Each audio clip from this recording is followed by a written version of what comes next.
Tinha fazendo a tomada de refúgio.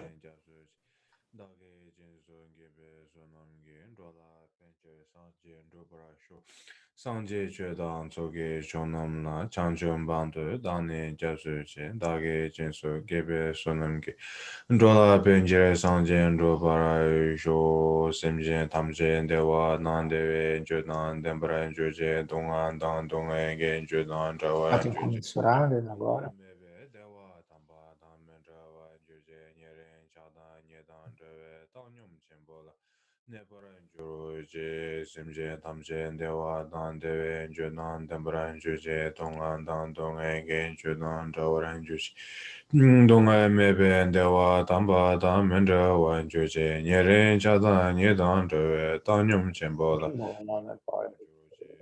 Simje Tamje Dewa Dan Dewe Junan Não Dembran pode. Juje Tongan Dan Dongen Gen Junan Jawaran Jushi Donga Mebe Dewa Tamba Dan Mendra Wan Juje Nyeren Chadan Nyedan Drewe Não é Tanyum pode. Chembola Nebra Juro Je Changsa Watan Jujin Shaba Dan Jesu Yerang Goshin Sowai Gewa Chongsen Dage Chebaba Tamje Dage Changju Chenpo O Sa Xie Pe Xie Zhongxie Medo Chamre Rao Lingxie Nieden Jianban Sangje Xingdu Migden Freio Bowai de mandar. Namda Xingla Xue Para Xu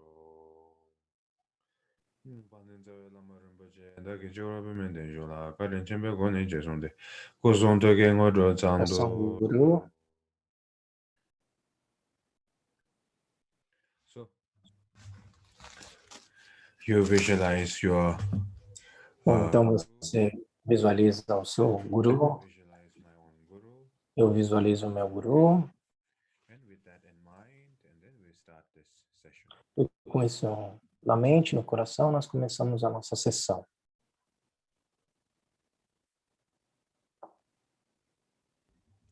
So, last time we have reached to the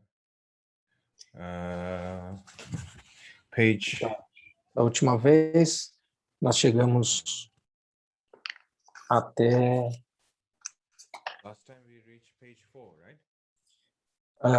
para nós aqui a página do item 9, tá? Quem está usando o texto em português com a tradução,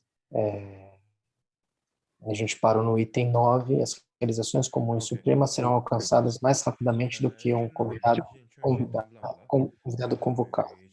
Vai começar a partir do item 10 agora.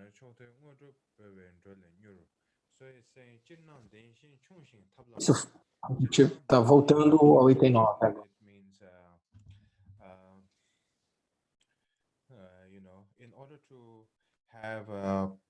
Bom, então, para que tenhamos um método profundo em termos da melhora da nossa prática, devemos cultivar Deplamögu, respeito e devoção genuína. E simultaneamente, isso tudo simultaneamente, tendo isso como um princípio, praticar o Dharma.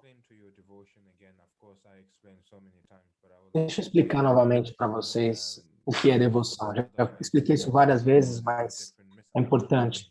Mas é importante porque algumas pessoas podem ter uma compreensão equivocada a respeito disso, baseada em princípios cristãos, muçulmanos, e misturar um pouco esses conceitos. Quando a gente está falando na perspectiva budista, pode haver uma compreensão equivocada a partir dessas outras referências de diferentes tradições, sobre o entendimento do que é compaixão, devoção, imaginando que tudo isso é a mesma coisa, ou considerando algumas similaridades. Então, eu vou explicar a partir da perspectiva budista. So therefore, when we speak about the Buddhist version, Então, quando falamos na perspectiva budista de devoção, temos a devoção não na perspectiva de que temos a obrigação de ter uma devoção em relação a alguém. Por exemplo, em outras religiões ou tradições, há essa ideia de Deus, por exemplo, o grande poderoso, um criador e daí por diante. E aí, então, devemos devotar a nós mesmos, sem nenhuma dúvida, a Ele. Uma coisa única a respeito dos ensinamentos do Sr. Buda, ou como eu deveria dizer isso, os ensinamentos budistas, devemos considerar isso como ensinamentos relacionados, digamos, a algo que é New Age, e não necessariamente um caminho tradicional religioso. Se você tiver isso em mente, quando falamos em devoção, na perspectiva budista, ver a realidade do sofrimento e ver os seres realizados, e seus métodos, e seus exemplos, e seu caminho, e com isso como sendo uma inspiração, nós nos devotamos a esses ensinamentos, a essa prática, no fundo do nosso coração. Você não é forçado na prática, você não deve ser forçado a acreditar e a ter devoção. Você deve ser cuidadoso em relação a isso. Você não é forçado a ter devoção ou a acreditar. Por exemplo, nós temos as 6 paramitas. Então, é dito, por exemplo, se você tem devoção, isso já é o suficiente, você não deveria praticar, por exemplo, as 6 paramitas, não tem que praticar disciplina, compaixão, generosidade, todas as outras paramitas, sabedoria, e aí nós perdemos o nosso contato com a nossa realidade, imaginando a devoção é tudo. Isso é uma perspectiva equivocada e até perigosa, se você tiver essa ideia equivocada de devoção baseada nas outras referências. Bom, respeito, como eu já havia falado, ter respeito em relação ao Dharma. Quando você está em contato com o texto do budista, você trata ele com respeito, assim como você trataria com respeito a alguma coisa que fosse dos pais ou de uma pessoa querida. Então, se você quer aprender o Dharma, você precisa desenvolver uma postura de respeito em relação aos ensinamentos do Buda, porque eles trazem uma verdade. E depois, por meio da sua prática, a prática de Shiné, e a prática do Platão, ou leitura de sutras, por meio da prática gradual, você vai desenvolver uma devoção gradual ao longo do tempo. Devoção não é algo que eu tenho que forçar logo no início. No momento que nós forçamos ter devoção, isso é o início do caminho equivocado. Então, portanto, você deve ter cuidado em relação a isso. Porque você não pode forçar você mesmo a ver um ser como sendo realizado, a não ser que você já consiga conhecer a realidade última como ela é. Por exemplo, Mara. Mara estava diante do Buda, falava com o Buda, conversava com o Buda, mas não via, não percebia Buda como sendo um ser iluminado. Ele via Buda como sendo um concorrente, né, na história do príncipe Siddhartha. Portanto, quanto mais temos uma postura egocêntrica em relação ao Dharma, isso torna impossível uma postura de devoção. É contraditório. Se você tem uma devoção genuína, você já alcançou um estado de algum nível de renúncia em relação ao mundo ordinário, do mundo comum. Porque você consegue perceber o que é um ser realizado, iluminado e daí por diante. E por essa razão, você aí sim tem devoção. Devoção não é falar bem do Rinpoche, você é amigo do Rinpoche e daí por diante. Isso não é ter devoção, não é disso que se trata. A gente pode imaginar, porque eu falo bem do Rinpoche e tal, eu pressuponho que eu tenho uma devoção por ele. Não é assim que funciona. Isso não te torna um praticante devotado. elogiar um grande mestre, daí por diante. Isso não é devoção.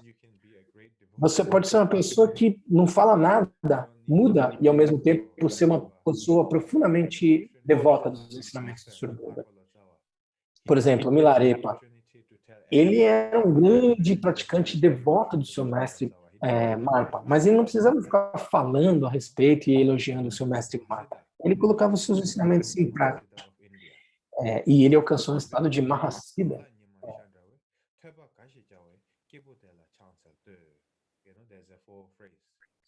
Ele está mencionando aqui quatro sentenças em tibetano. Ele diz, eu não sei muito bem como traduzir isso em inglês, mas ele está aqui fazendo um esforço. Por exemplo, numa terra ignorante, ou numa terra de ignorantes, há um ser iluminado. Seu nome é Topaka. Não, ele está se referindo a Marpa. Ele está se referindo ao seu nome de infância. E daí então ele faz prosternações ao mestre. Portanto, ser uma pessoa com devoção não faz você ser alguém que fale muito e elogie muito o seu mestre. Você pode ser uma pessoa silenciosa e, ao mesmo tempo, devotada e, ao mesmo tempo, um praticante genuíno. Por exemplo, quando a gente está no contexto de um centro de budista,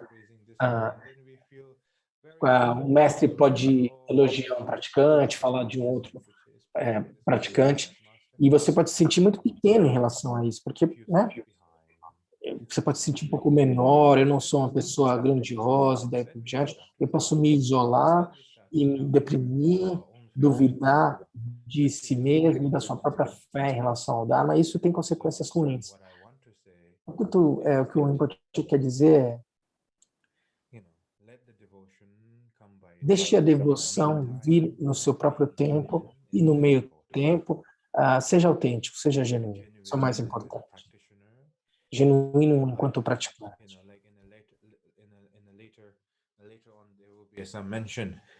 Por exemplo, mais adiante terá uma referência a respeito do caminho do Sutra, evitar todas as práticas negativas, praticar ações positivas. Ele vai falar no caminho do Tantra, tem a prática de criação e conclusão, e aí o reconhecimento da natureza da mente. Mas para alcançar esses níveis de compreensão, é preciso ser genuíno, autêntico.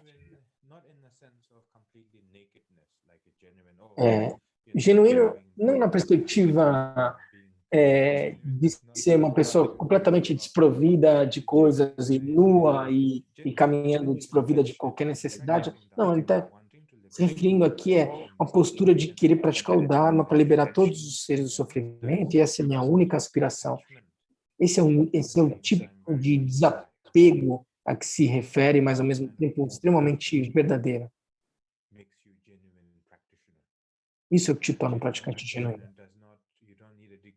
O praticante genuíno não precisa de um status para isso. Você só precisa de uma motivação pura, gentileza, bondade, força, tudo isso combinado reunido. Isso sim te faz avançar no caminho em si mesmo ao longo do tempo. É isso. Todos podem ouvir bem? Todos podem ouvir bem? Ok.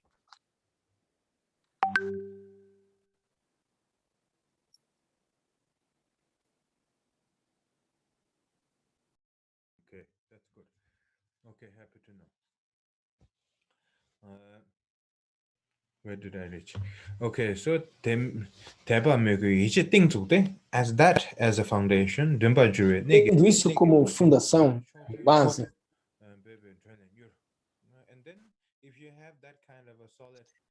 se você tem essa base sólida, todas as bênçãos estarão presentes.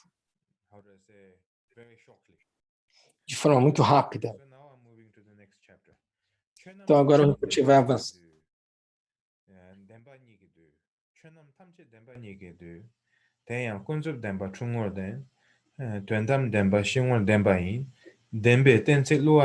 Estamos agora no item 10, então, do texto. De quem está acompanhando o texto em português. Bom, esse item 10, ele é muito bonito, mas ele é, ao mesmo tempo, um pouco perigoso para o praticante. Por exemplo, quando se diz, tudo é vacuidade, compromissos não são necessários, devoção não é necessária, porque, afinal de contas, tudo é vacuidade, é importante compreender isso adequadamente. Vamos lá. Todos os fenômenos,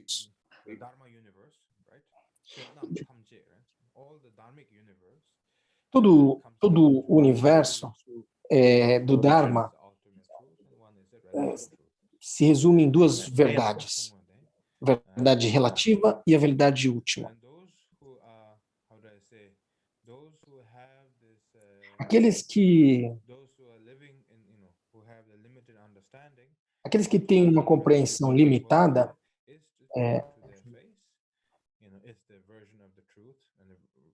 eles têm uma versão limitada do que é a realidade.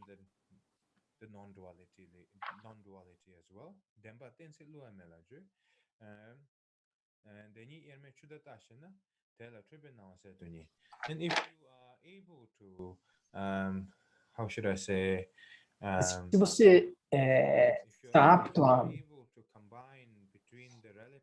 combinar a verdade relativa e a verdade última, combinar ambos, como sendo como um reflexo um do outro, isso definitivamente pode fazê-lo superar o ciclo de renascimento, o samsara.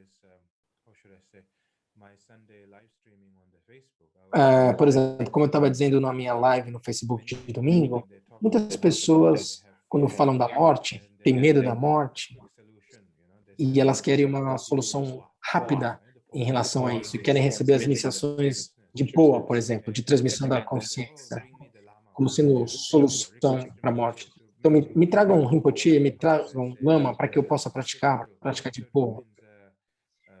Fazer a prática de POA durante o bardo, o estágio intermediário.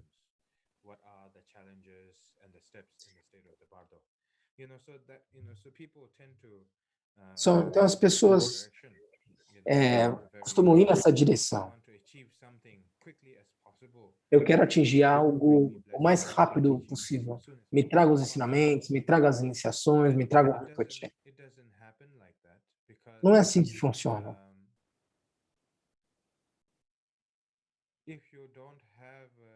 Porque se você não tem uma compreensão genuína da verdade relativa e da verdade última, em algum nível,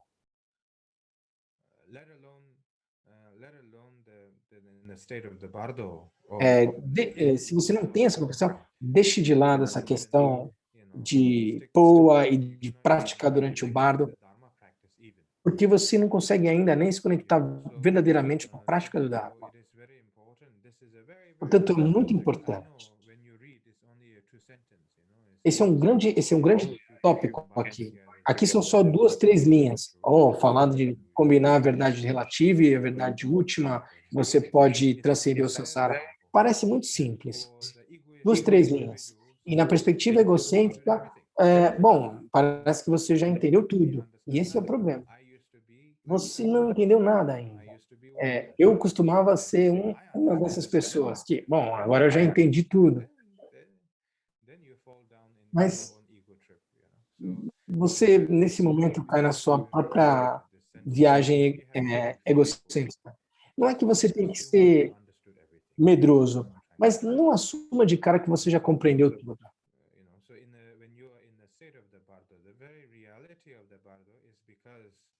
A realidade do bardo, o período entre um renascimento e outro, estado de bardo, a realidade do sofrimento do bardo está relacionada à sua crença de que tudo é real. Todo o acúmulo da sua vida é projetada durante esse período pós-morte. Assim como tudo se projeta ao longo do teu dia, é projetado durante o teu sonho. Tudo isso se reflete durante o sonho. Da mesma forma, quando você está no espaço entre um renascimento e outro, tudo aquilo que você viveu na sua vida vai refletir durante esse período do Bhava. Da mesma forma como acontece durante o sono. E isso se torna uma realidade para você. E aí você passa a experimentar uma experiência de muito medo e daí por diante. E essa experiência de sofrimento do Bhava. Não há uma solução rápida em relação a isso. Se você não compreendeu, de alguma forma, o mundo relativo, você não vai conseguir uma solução rápida para isso durante o Bhava. Se você tem alguma compreensão da verdade última também, e você puder combinar alguma compreensão sobre verdade relativa e verdade última, você pode transcender o samsara. Isso é algo que não é simples, mas é algo que você deve considerar, por exemplo, como uma compreensão que vai durar ao longo de toda a sua vida. Não é algo que só porque nós lemos aqui você já compreendeu e pronto, concluiu a sua prática.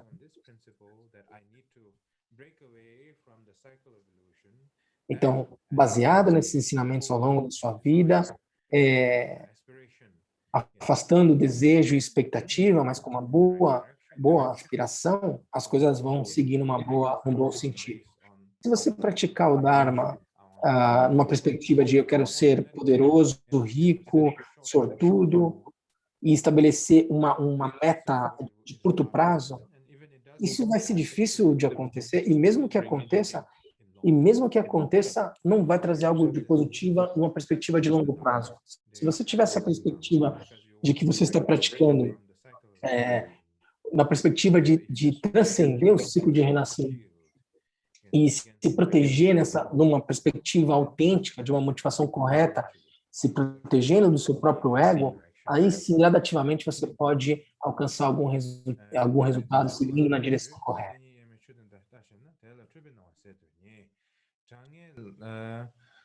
장애 랑게 상진 조발 로아메 장 람타니레유 벤나 조자 하세네지라 강베친다 칼프로반다 녀라미야 강살로시나 사케메도 타망온돌루 오마 케공 마메신 스나파 Você está lendo um tibetano,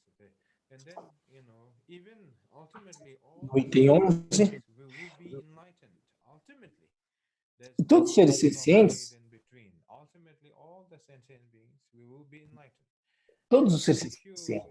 ao final, se tornarão iluminados.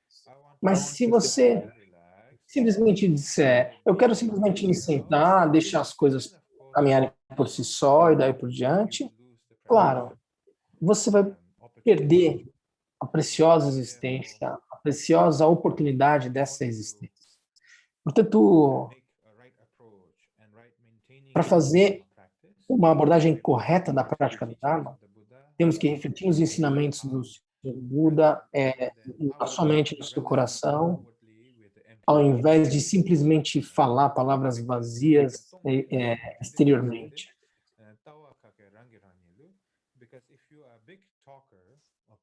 Porque se você é um grande falante sobre o Dharma e simplesmente refletindo alguma compreensão exterior, superficial, e aí acreditando que você realizou um caminho, você tem que ter humildade e reconhecer que o caminho é gradual. Se você aplicar com essa humildade o caminho gradual, você estará caminhando no caminho correto. Bom, como eu já disse anteriormente, o caminho do Dharma tem diferentes métodos. Está no item 12. O caminho do Sutra, o caminho do Tantra, o Vajrayana.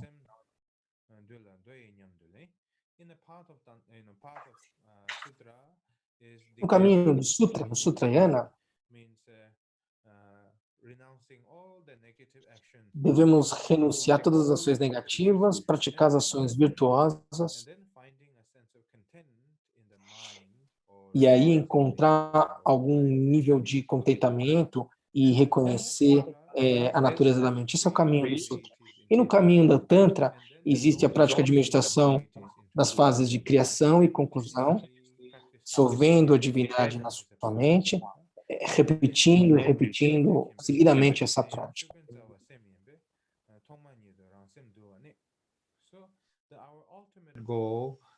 Nosso objetivo último, como eu já disse anteriormente, todos os ensinamentos do Senhor Buda e dos Bodhisattvas é voltado a dominar a nossa mente. Eu antes falei contentamento, mas dominar a mente. Conter a própria mente. Bom, então, o Rinpoche está dando o Rinpoche está dando um exemplo mundano sobre como controlar e dominar a sua mente. Recebi aqui meu salário, estou tranquilo, bom, e agora eu já estou controlando a minha mente. É importante definir isso corretamente, porque a gente usa, às vezes, as mesmas palavras para coisas que são diferentes. Então, ter uma postura de controle, de capacidade de lidar e controlar a sua mente. Esse é um objetivo da prática do Dharma. Se você conseguir alcançar algum nível de controle da mente, ou de domínio da mente, ou uma habilidade de lidar com a sua própria mente, ele vai dar um exemplo aqui. O sentido de domínio da mente, ou controle da mente, pode ser desenvolvido gradualmente. Isso não tem a ver única e exclusivamente com, por exemplo, reconhecer a natureza da mente. Isso pode acontecer desde o início da prática até o final da sua prática. E no início,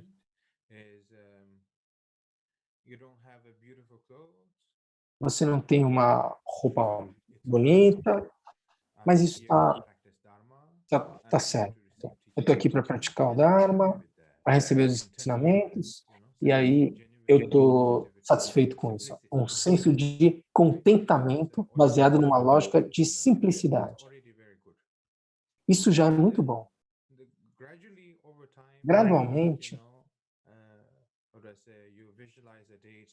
você se visualiza como sendo a divindade, e aí a fixação a tudo que é exterior, a percepção exterior, a força do apego à percepção exterior tende a dissolver gradativamente.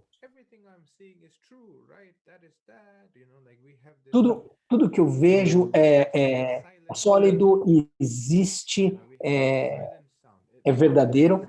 É como se eu percebesse a realidade com esse som, com essa verdade dizendo atrás para você.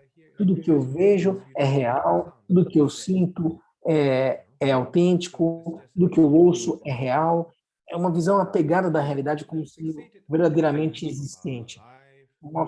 Uma visão fixada a respeito de qualquer coisa que seja, em relação à tua casa, ao teu altar, à tua prática do Dharma, pode ser em relação a aspectos da política ou da sua própria prática do Dharma, essa postura fixada a respeito da verdadeira existência dos fenômenos relativos tende a dissolver e desaparecer aos poucos. E aí você, ao mesmo tempo, encontra algum nível de felicidade, bem-estar na sua prática. Isso também é algum nível de contentamento e de domínio da mente. E aí, aos poucos,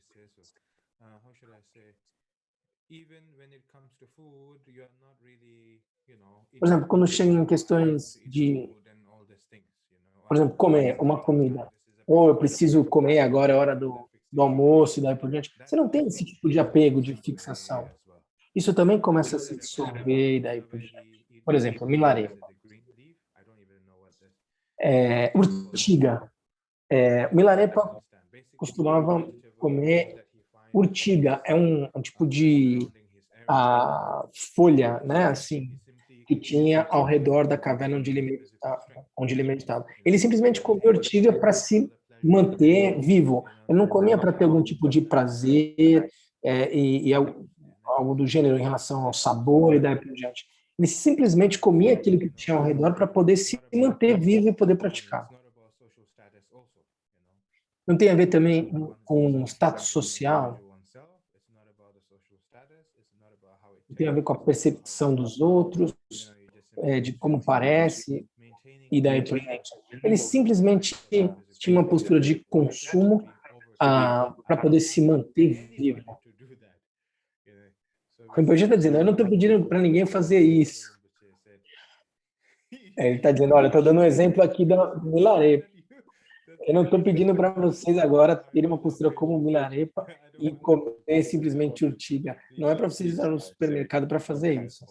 Não faça isso em casa, ele está dizendo.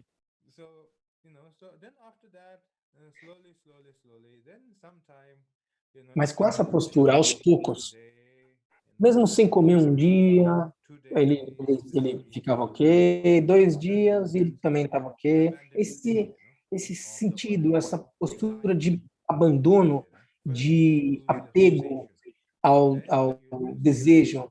Primeiro você dissolve a fixação, depois se dissolve o desejo, depois se dissolve o desejo sutil.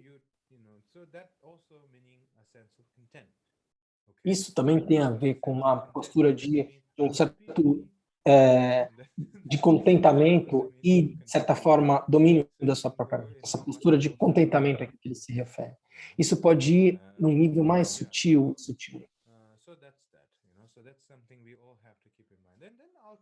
Então, ele fez uma relação aqui entre domínio da mente e contentamento. É importante lembrar isso. Bom, e aí, ao longo do tempo, aí a sua prática vai progredindo e você sente uma profunda experiência de felicidade e bem-estar no seu corpo e na sua mente. Aí você vincula isso, né, a experiência de vacuidade e progride na sua prática. E isso também traz algum nível de contentamento e de domínio da mente. E isso conduz até o reconhecimento da natureza da mente. E aí você continua nessa prática. Como o presidente Carlos Rinpoche. Ele tinha um corpo muito magro, não? Porque ele encarou muitas dificuldades durante suas práticas de meditação, durante 12 anos praticando nas cavernas. E aí ele está dizendo, agora a sua própria próxima encarnação pode desfrutar um pouco de comida, eu sou um pouquinho mais cheio. Ele estava brincando aqui. Ele encarou dificuldades, não porque ele queria, mas porque a qualidade da sua prática fala por si só. Por exemplo, no nosso mundo dos negócios, tem alguns produtos que as pessoas querem promover, e aí subir o preço e daí por diante. Como um preço ilusório, digamos assim.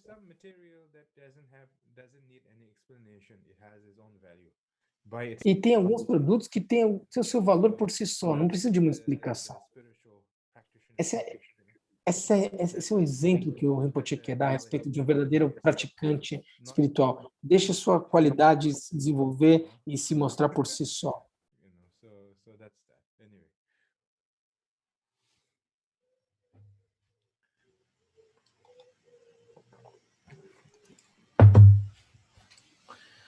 It takes about a few months to get into track. Leva alguns meses para você entrar no ritmo adequado. Se você é um verdadeiro praticante de retiro, leva alguns meses, 6 meses, 9 meses, 6 a 7 meses, até você entrar no ritmo de retiro. E aí, depois disso, o tempo e o teu ritmo vai por si só. Assim. Se você tem uma base sólida. Se você não tiver uma base sólida, mesmo que você gaste anos e anos, você não vai numa direção correta no retiro. As circunstâncias devem estar corretas, devem ser positivas.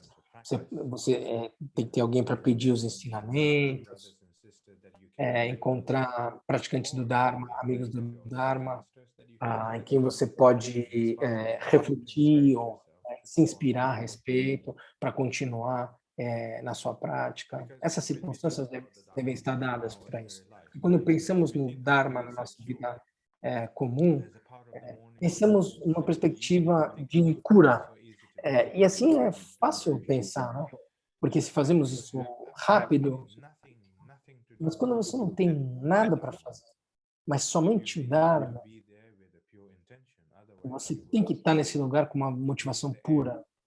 Do contrário,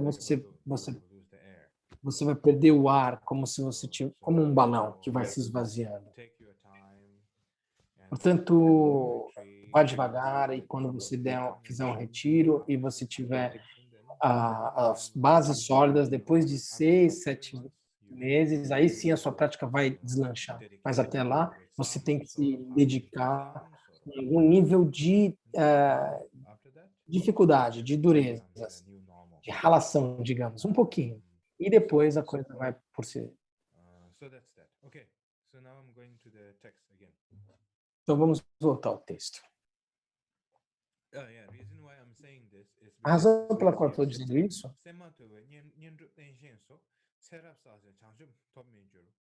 é porque o texto fala aqui o seguinte, como a gente está lendo no tibetano.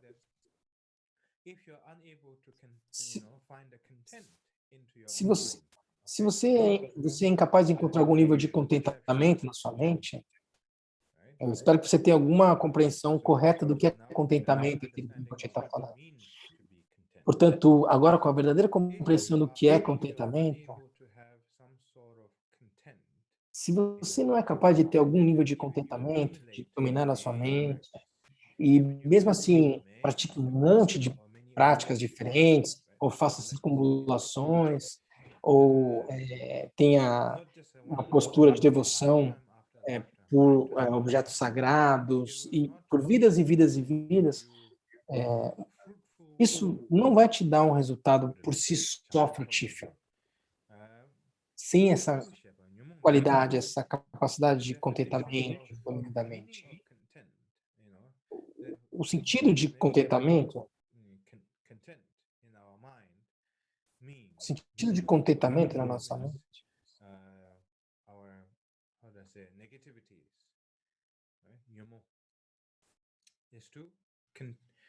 to dissolve our negativities. tem a ver com dissolver as nossas negatividades. O sentido de contentamento aqui está dizendo, tem a ver com dissolver essas negatividades na mente.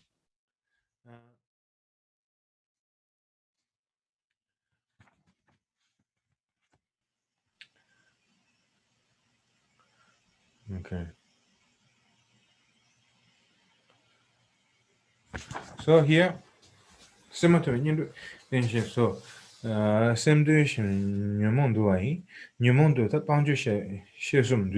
so there's three methods. I mean, of course, it has a different. Então, volta aqui. Então, há 3 métodos. Claro que existem outras categorias, mas numa perspectiva geral, existem 3 grandes categorias aqui para dissolver as nossas negatividades.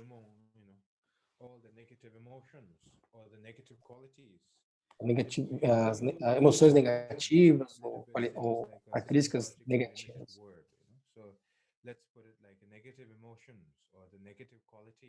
Então, está falando em qualidades negativas ou emoções negativas, para dissolver isso, né?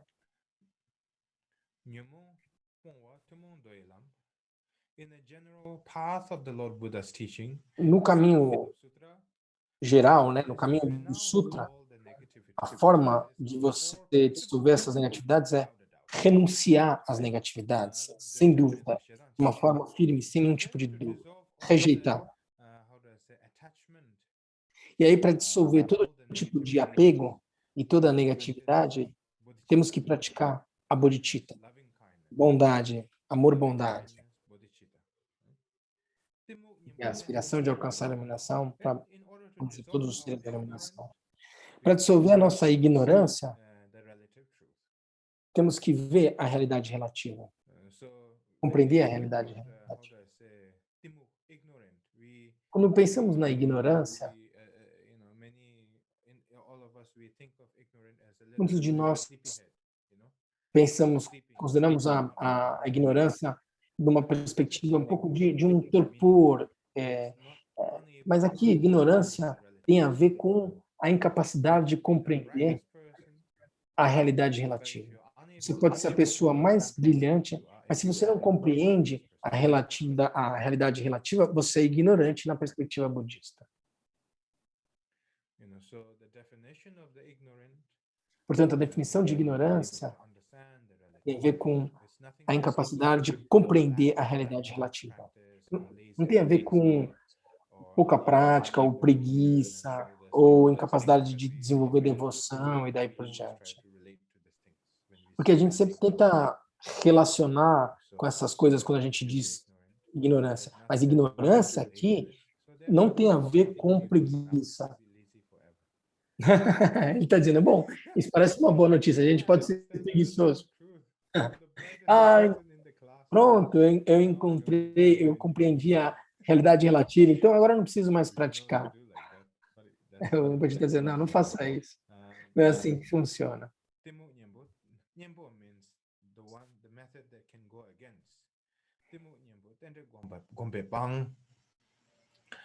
So now I'm going to the new chapter, okay? Então, a gente vai avançar. So now it's coming down to the technique. E aí ele vem com um método técnico. Então, aqui está dizendo, o capítulo anterior tinha a ver com uma explicação mais genérica, uma postura mais genérica, como um praticante dos sutras, com o propósito de abandonar todas as negatividades,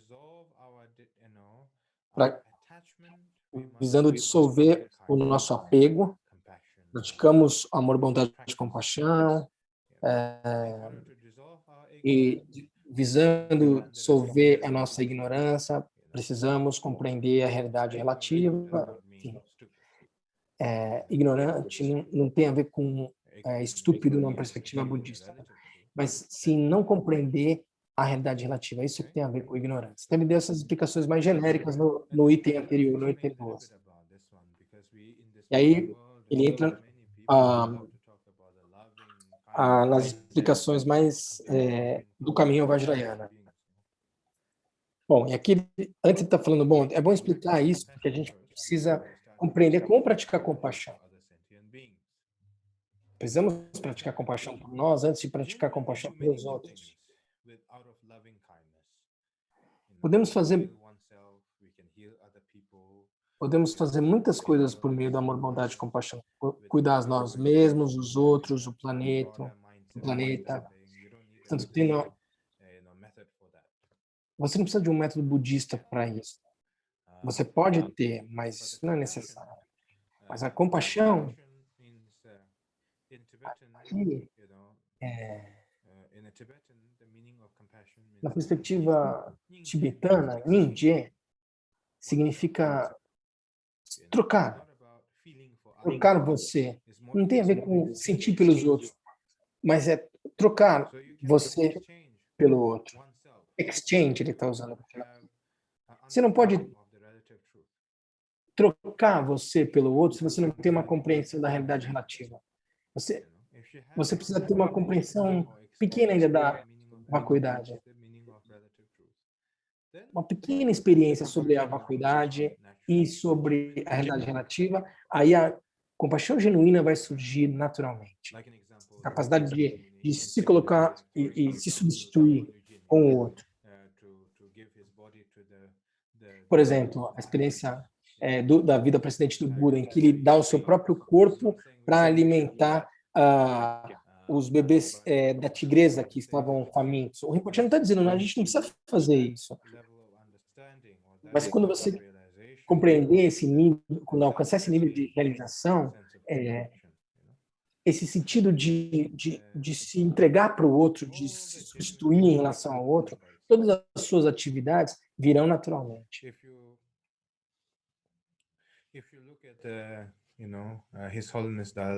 Por exemplo, se você olhar para a sua santidade Dalai Lama, ele já tem 80 e ele já tem 80 e tantos anos, e ele não diz, oh, agora, bom, que eu já tenho essa idade, eu vou sentar no meu quarto e vou relaxar. Toda vez que aparece alguém que quer vê-lo, ou uma pessoa que seja de alta classe ou baixa classe, ele sempre cumprimenta afetuosamente, dá abraço, e tem esse sentido de positividade, de encorajamento. Não tem tempo para ele de dizer, ah, eu não estou me sentindo bem hoje. Você entende o sentido aí de entrega para o outro, a presença? Isso é um exemplo para você compreender esse sentido de compaixão. Não tem a ver com se sentir bem consigo mesmo, mas é uma postura que esvazia qualquer tipo de relevância em relação ao seu ego, ao seu eu, na perspectiva budista, no contexto budista. Alguém desapegado dessa noção egocêntrica. Precisamos praticar esse tipo de amor, bondade, de compaixão. E como praticamos amor, bondade e compaixão? Não praticamos compaixão testando a nós mesmos. É como, por exemplo, colocar o seu dedo no fogo para ver, ah, será que eu vou me queimar ou não? Não é para você praticar compaixão testando os seus limites e daí por diante. Não é para você testar a sua compaixão. Muitas pessoas dizem, oh, porque eu sou compassivo com outras pessoas, mas eles abusam de mim. E aí, por isso que a Rinpoche está dizendo, é por essa razão que você não deve testar a sua compaixão. Compaixão é uma postura natural, surge naturalmente e vai refletir naturalmente por si próprio em relação aos outros. Você não tem um curso, não tem um sentido de direção, tem uma postura de continuidade de radiância, a compaixão autêntica. Quando você vê uma foto de um bodhisattva, uma pintura, uma tanca, você vê uma radiância em volta da imagem do bodhisattva. Eu não acredito que é isso que você vai ver, mas quando você tem esse tipo de postura de compaixão dirigida a todos os seres, isso é uma radiância em si, não é um arco-íris em volta que se manifesta, mas essa realização traz esse tipo de postura de benefício e de bondade por si mesmo. Portanto, temos que praticar Tonglen. Prática de Tonglen, de trocar a si pelo outro. Tom significa dissolver todas as negatividades de todos os seres sencientes. Traga essas negatividades para você mesmo, para si.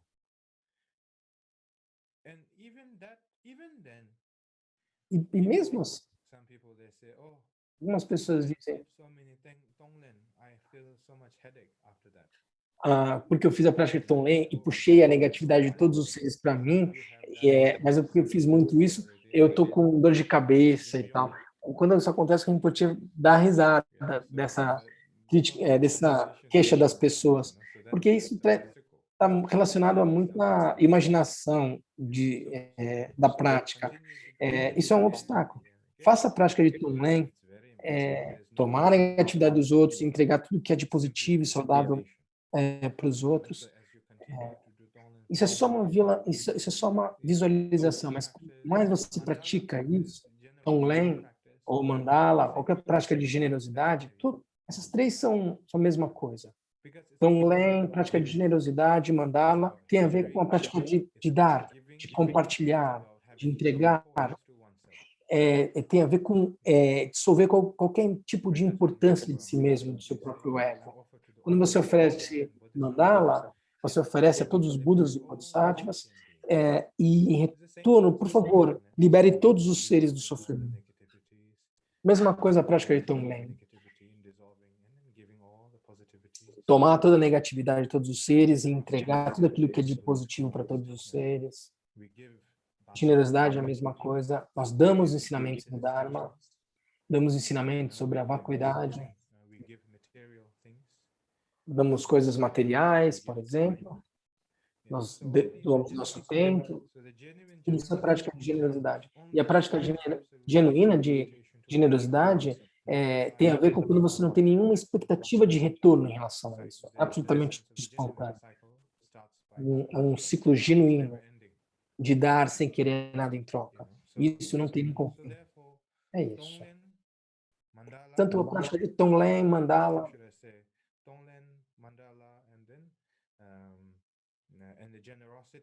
e a prática da generosidade, por exemplo, tudo aquilo que eu dedico aos Budas e Bodhisattvas, tudo isso, no fundo, é a mesma coisa. Se você imaginar, bom, a prática de Tonglen é muito para você, faça a prática de Mandala. Se for muito difícil, simplesmente faça uma prática de visualização de oferendas. Por exemplo, muitos mestres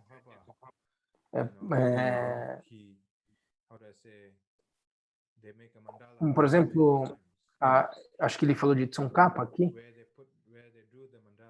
Então, ele fez tantas vezes a prática de mandala que o prato onde ele fazia, né, ficou luminoso. De tanta prática de mandala que ele fez. Existem muitos mestres dessa forma. Se você puser um esforço nessa generosidade, a prática de visualização, com esse sentido de força, não há dúvida dos resultados positivos que isso gerará. Você entende?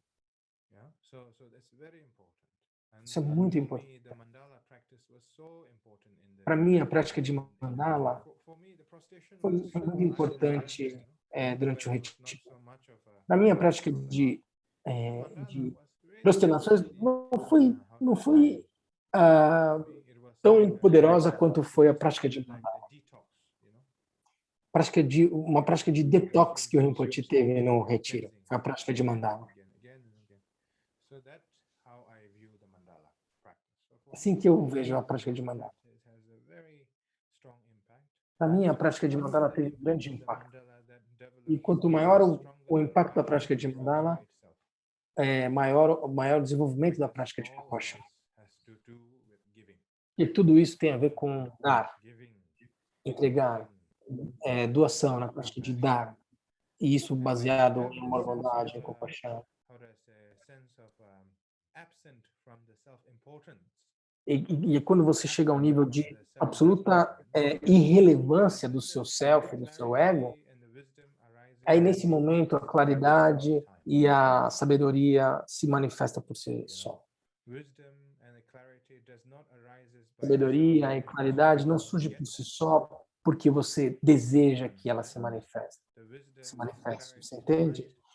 Sabedoria e claridade surge porque você praticou tão intensamente que você solve todas as barreiras, abre um espaço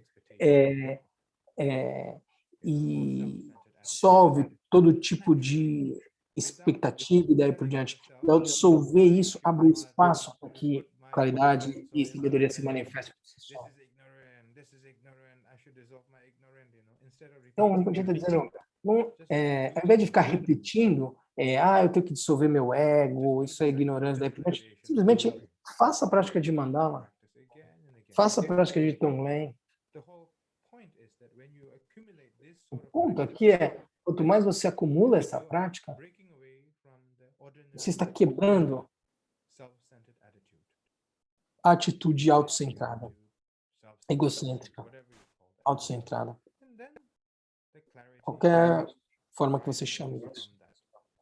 E aí a claridade surge disso. A sabedoria surge disso.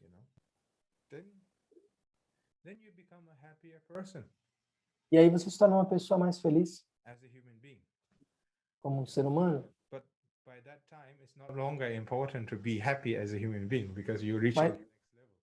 E aí, nesse momento, não é mais importante se você é feliz como um ser humano, porque você já alcançou um outro nível da prática.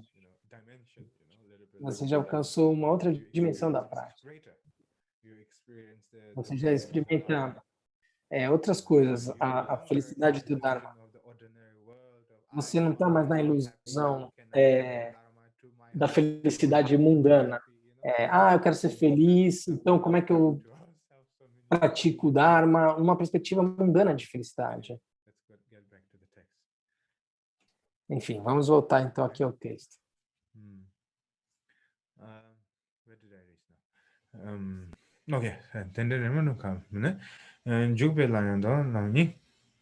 Oh yes, now coming down to the technical things, right? Então aí ele faz a referência, né? O item 13 tem a ver com uma prática um pouco mais técnica, né? A prática Vajrayana.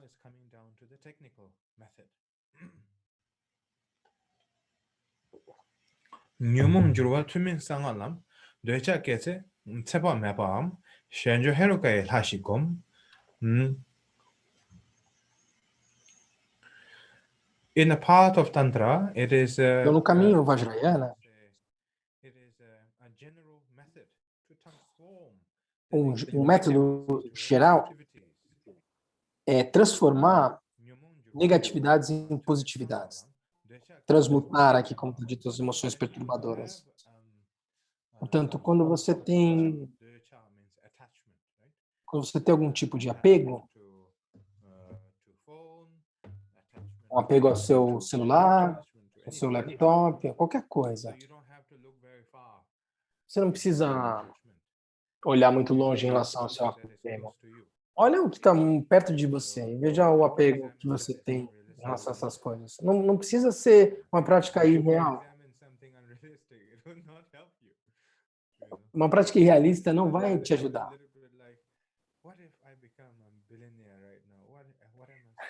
Por exemplo, e se eu me tornasse um bilionário, o que eu faria em relação a isso? Será que eu seria apegado e daí por diante? Não precisa inventar esse tipo de dificuldade. O que aconteceria se eu estivesse perto da praia? Mas você não está perto da praia, você não é bilionário. Você não precisa fazer esse tipo de prática porque ela não é realista. Olhe para coisas que estão próximas a você. Coisas que são mais fáceis de trabalhar a lógica do desapego. E aí, coisas mais difíceis, o exercício de desapego, coisas mais difíceis virão com o tempo. São estágios de renúncia ainda. Aqui ainda não estamos falando de uma grande prática tântrica, nós estamos falando aqui basicamente de renúncia. Não devemos imaginar que a postura de renúncia já foi. Ela é constante. Portanto, se você quer dissolver o seu apego, não tome algo irrealista. Examine algo que seja realista, que faça parte da sua realidade, algo próximo à sua realidade. Pode não trazer um grande impacto à sua mente, mas vai ajudar. Porque quando você tenta examinar um objeto de apego, e quanto mais fácil for para examinar esse objeto, você pode localizar de forma mais clara onde está esse apego, de uma forma aguda e fácil. Você entende?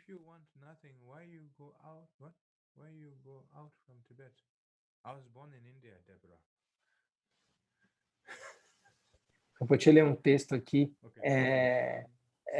uma mensagem de alguém e abrir um parênteses aqui. Então, tente tomar algo próximo a você. A razão para você examinar uma coisa mais próxima de você é para evitar uma perspectiva em terceira dimensão, mas algo que seja próximo. Por exemplo, dinheiro, família, isso pode ser problema. Poder, todas essas ideias de apego rodeando. Mas nunca examinamos o apego que há entre isso. Para examinar o estado puro do apego, você tem que examinar de verdade. E para examinar de verdade, você tem que escolher algo real e olhar de fato como é que esse apego funciona. qual é a verdadeira imagem desse apego, o, o corpo, a forma desse apego.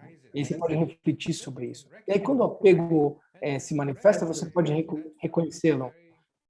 E aí quando isso acontece, quando você reconhece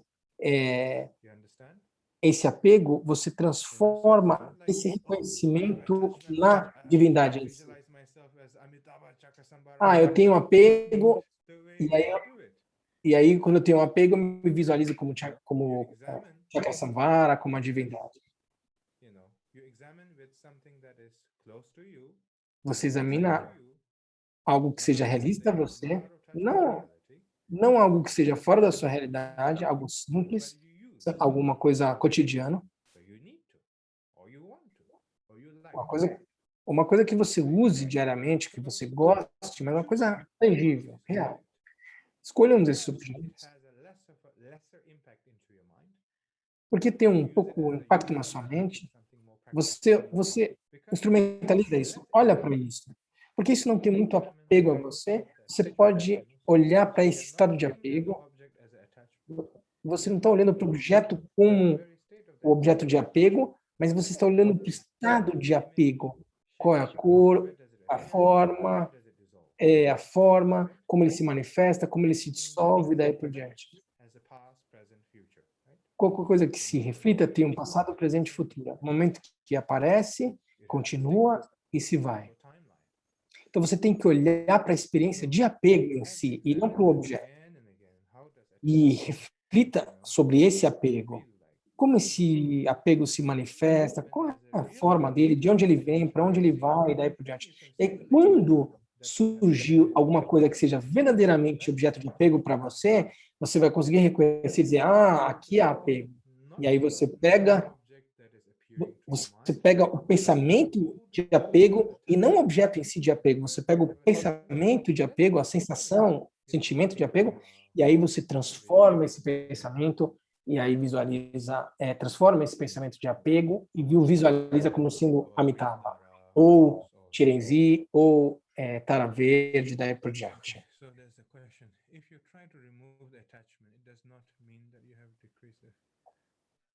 Então, o Rinpoche está lendo.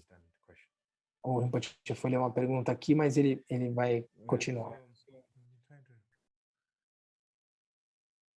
And then,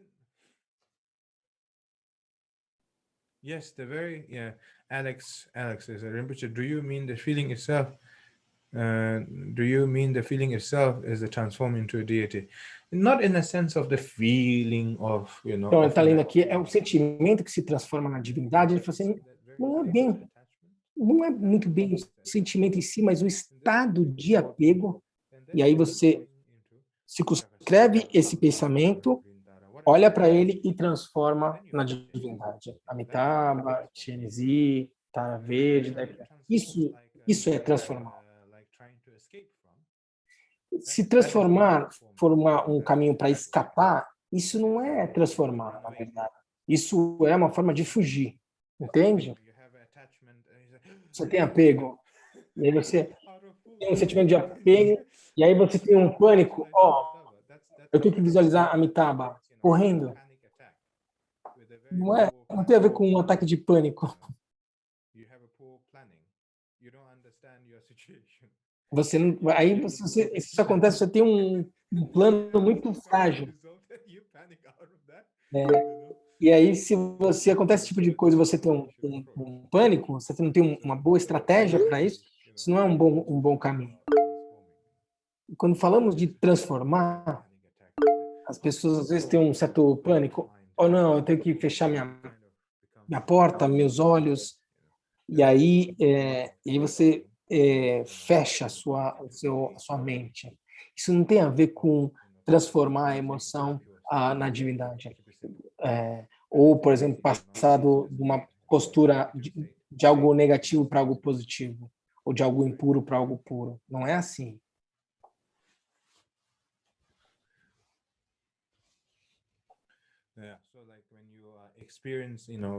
Quando você está experimentando, primeiro você precisa exercitar um pouco em relação ao apego em si. E aí você vai ver como você pode confrontar essa realidade do apego, a sensação do apego. Se você não treinar isso antes, você não vai conseguir reconhecer. Se isso acontecer, quando você tiver um pensamento de desejo, você vai ter um pânico e você vai correr disso. Não é para fazer isso. Você analisa, você vê o sentido desse apego, algo muito bonito, por exemplo. Você vê aquilo muito bonito e a ideia daquilo que é bonito, eu quero isso, eu quero ter isso, eu quero isso comigo agora e daí por diante. Ao invés de especular, você simplesmente olha e fala, esse é o momento de apego. E aí você traz isso e aí transforma numa divindade, ou se visualiza como uma Amitabha, ou como Tara, ou como Buda Shakyamuni, e daí por diante. E aí você vai ter uma abordagem gentil, dissolvendo o aspecto negativo no aspecto positivo. Se você continuar culpando o objeto em si, você nunca vai superar.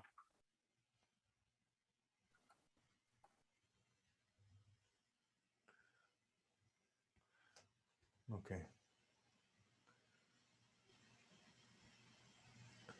Okay, so now Deutsche kese waba mebam shanjo heroka ya lashikom Deutsche tokba yedam thabu tharujur tokba Deutsche Tokpa, pensamento. Por isso que o Rinpoche estava enfatizando na perspectiva do pensamento em si e não do pensamento e não do objeto em si, de apego.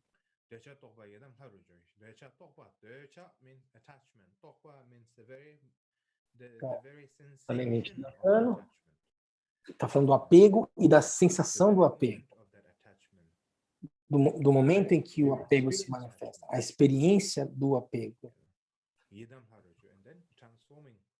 Nesse momento, transforma esse estado na divindade.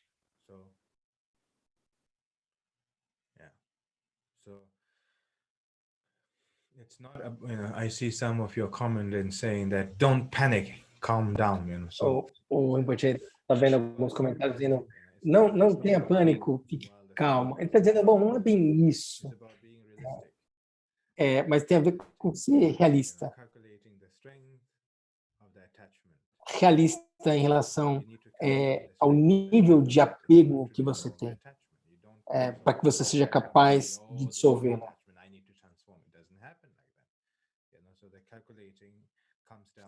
Ter uma visão realista por meio da prática em relação ao objeto que você usa para praticar, treinar repetidamente, analisar e treinar. Por meio disso, você vai desenvolvendo algum nível de força, de habilidade para reconhecer o momento do apego que se diferencia do objeto de apego em si.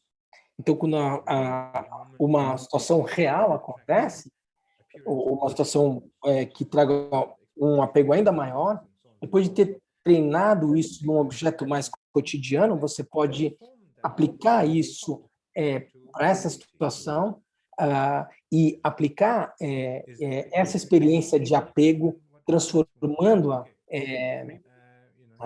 para transcender esse nível de desapego. Bom, então eu já repeti isso algumas vezes. E aí o Rinpoche está dizendo, você pode, ao invés de ele repetir a mesma coisa várias vezes pelos comentários, você pode ver a gravação repetidas vezes para ver se você compreende isso. That's interesting. How do you think when you change into a deity? What is your mindset? Quando você se transforma na divindade, qual é o seu estado mental? Você não está nem apegado, nem desapegado. Se você estiver pensando muito, você não está dissolvendo o apego na divindade, você simplesmente está pensando muito a respeito. Você não tem a claridade ainda do que está lá e do que não está lá, pelo menos no início, a partir de uma perspectiva relativa, digamos assim. You don't have to think about, oh, what is my mindset, what is not my mindset. The mindset I just explained to you, which is, so can you dissolve the attachment or grasping into a nothingness? Yeah, you can dissolve the Você pode attachment. dissolver o apego numa condição de vacuidade, digamos assim. Ele falou, você pode sim, mas primeiro você dissolve o desapego na divindade, na visualização da divindade. E aí, depois sim, você dissolve isso numa condição de claridade ou de vacuidade. Se você já consegue fazer isso direto, tudo bem, você pode tentar. Se você consegue, sinta-se à vontade para fazer isso. Mas não esqueça de ser genuíno na sua parte.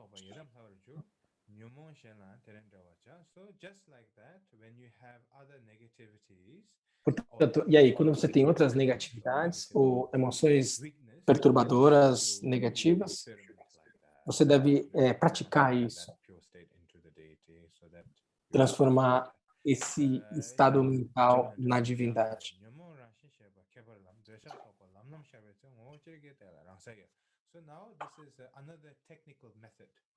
E aí, no item 14, o Rinpoche está trazendo uma outra técnica, um outro método de prática. O caminho profundo, abordagem excepcional, como é mencionado aqui. Ele está dizendo aqui, como está claro aqui no tibetano, esse item 14.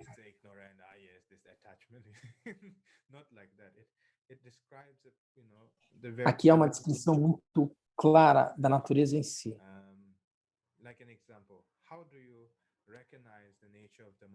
Por exemplo, como reconhecer a natureza da mente? Se não reconhece a natureza da mente, você simplesmente nota a natureza da mente. Se você tem uma postura fixa, eu preciso reconhecer a natureza da mente, você não vai reconhecer a natureza da mente, porque você tem você tem ideias muito fortes. Você reconhece a natureza da mente, algum nível de claridade. E aí, passando do estado de claridade para o estado de notar a natureza da mente. Você não vai você não vai como um unicórnio, assim, né? Uma rena e com a cabeça dura e eu preciso reconhecer a natureza da mente. Você vai devagar e de forma suave e nota a natureza da mente. Você vai devagar. Por exemplo, como os brasileiros caminham nas praias do Rio de Janeiro. Eles vão andando vagarosamente. Você vai devagar caminhando na praia. É dessa forma. Então, no momento do pensamento, no momento da experiência,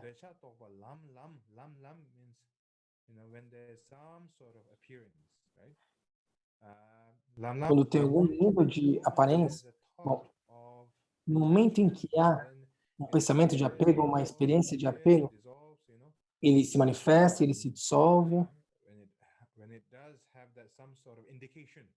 Quando há algum nível de indicação, digamos assim.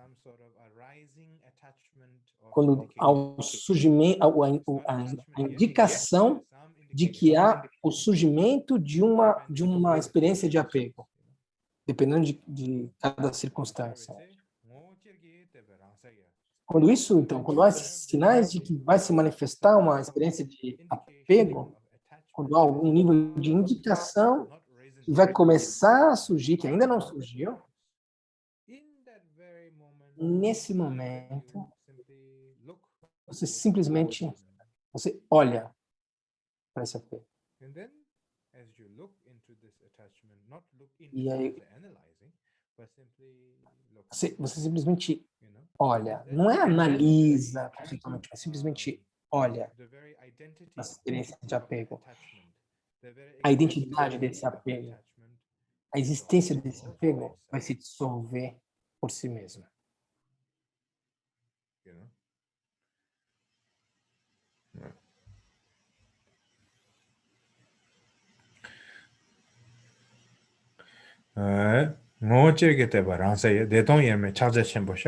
And then there's a possibility that you recognize the nature of the mind even. E aí há uma possibilidade de você reconhecer a natureza da mente por meio disso.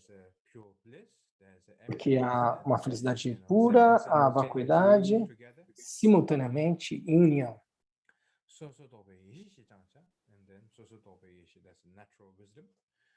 Isso é a consciência primordial discriminativa, digamos assim, geshe, né?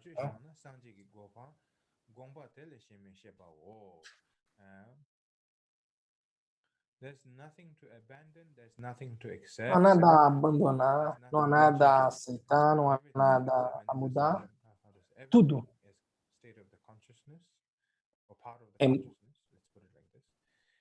é a expressão da própria mente. Se você não altera o estado da sua consciência pura muitas vezes, isso é a natureza de Buda em si. Esse é o método profundo, uma abordagem excepcional. Então ele vai repetir novamente.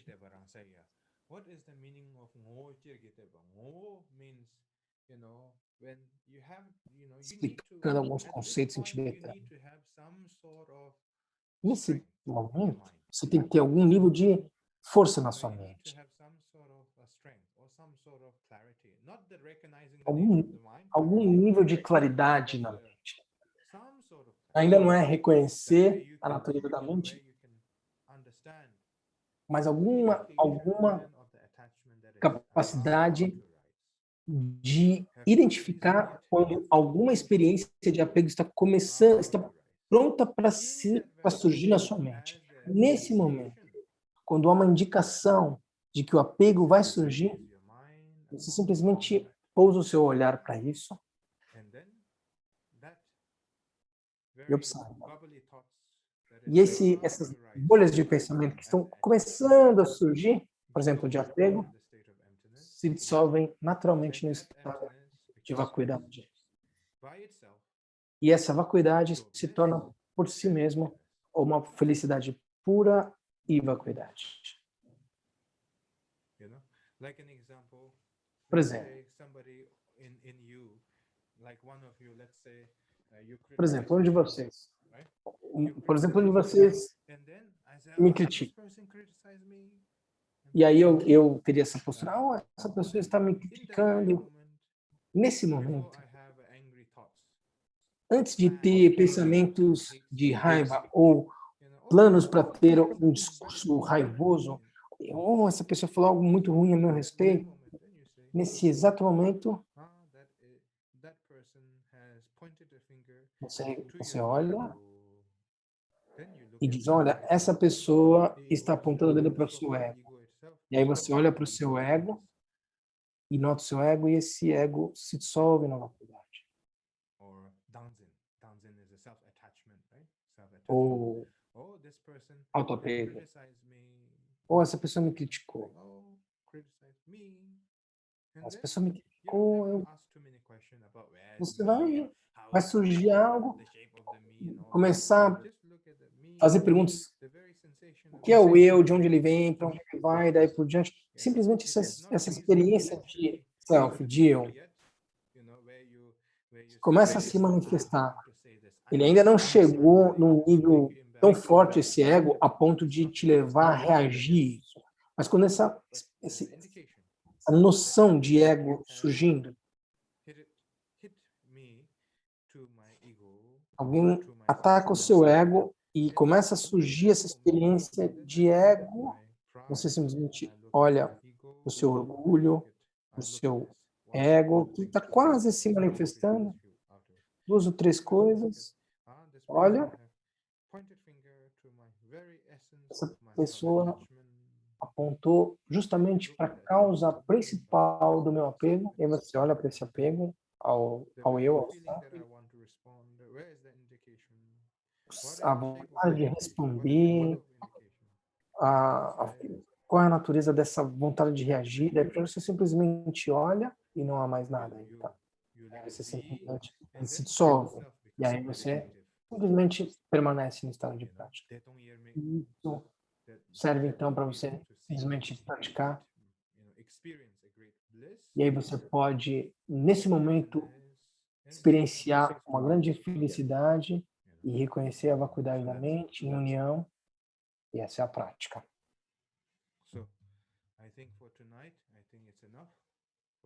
Então, eu acho que por essa noite é o suficiente. A gente parou no item 14, tá bom, pessoal?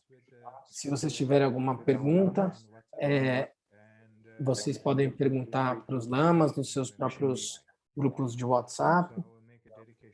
E agora eu vou fazer, então, e nós vamos fazer, então, a dedicatória agora.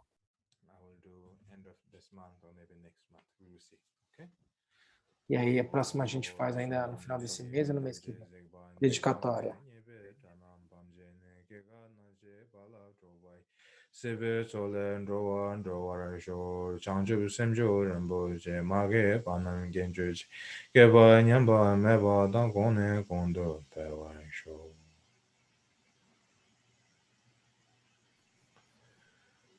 Omamendawara, Omamendawara, Omamendawara, Omamendawara, Omamendawara, Omamendawara. Mantra de Amitabha. Fazer orações, então, todas as pessoas que enfrentam problemas com as circunstâncias atuais. E se tem o mantra Mani Padme Hum, tanto quanto você puder. O Mani Padme Hum.